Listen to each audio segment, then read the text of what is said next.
Love this study, and then I'll bring my guest on, Dr. Janine Hubbard. But let me give you a bit of background on this study. New research shows that owning a dog or a cat could provide the same emotional boost as earning an additional $120,000 Canadian annually.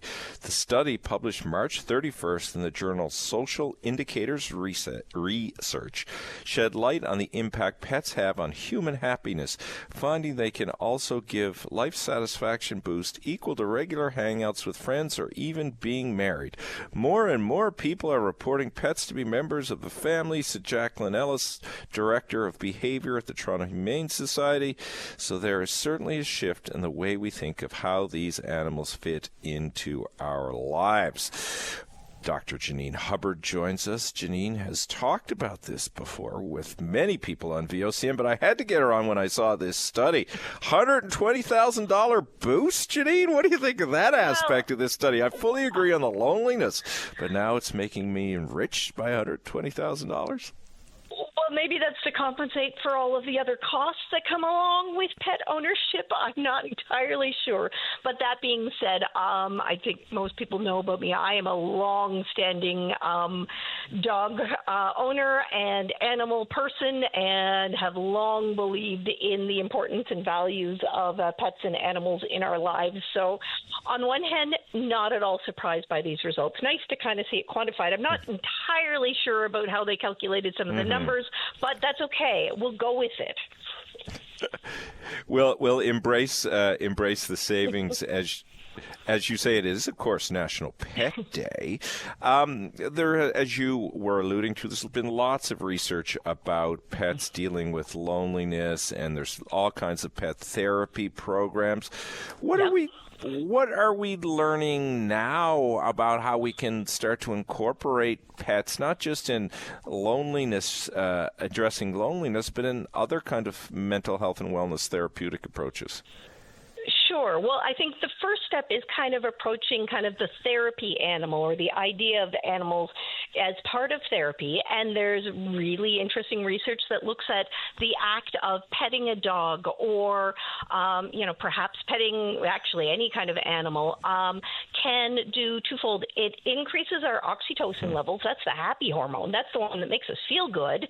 And it can decrease our cortisol levels. That's the stress hormone. So just the pure act, that physical contact. And I want to take people back to COVID lockdown days. There were an awful lot of people. There's a reason we went to a double bubble, because there's a lot of people who live on their own, and that lack of physical contact, wasn't being met in the same way. And I'm not talking like sexual intimacy. I'm just talking, that connection has such a powerful view on us. There's a reason, we see things like the St. John's Ambulance therapy dogs. We see equine therapy, forming that connection. There's tons and tons of research on that piece.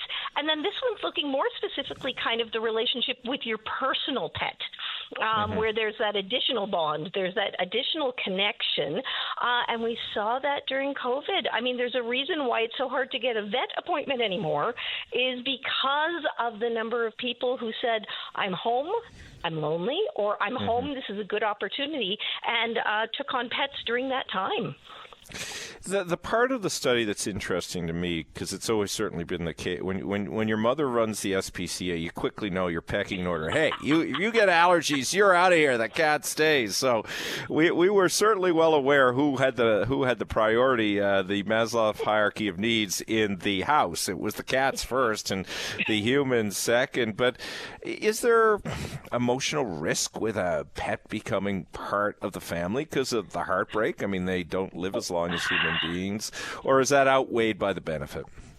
Well, and that's just it. And you're talking to someone who has a senior dog who's, showing her signs of age and well aware of, impending mortality. But you know what? It's one of the hardest things you have to deal with, but the rest of it is so powerful.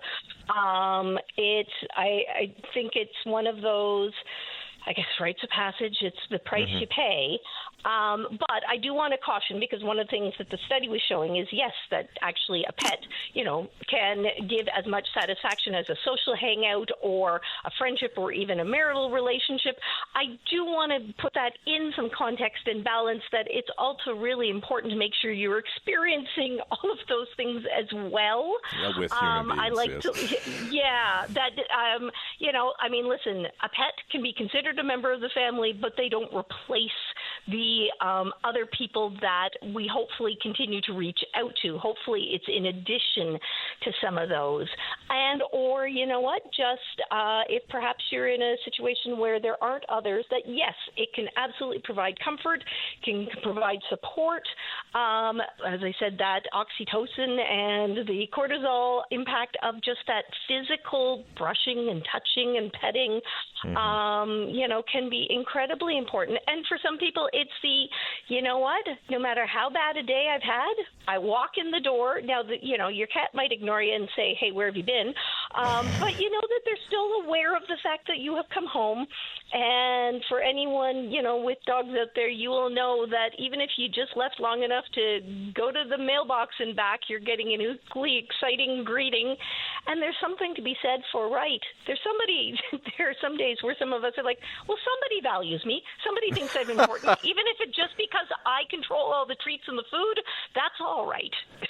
I wasn't sure if that was the case this morning while I was crawling under two cars trying to get the kitten back in the house and yelling at her at the same time. I wasn't sure who valued who.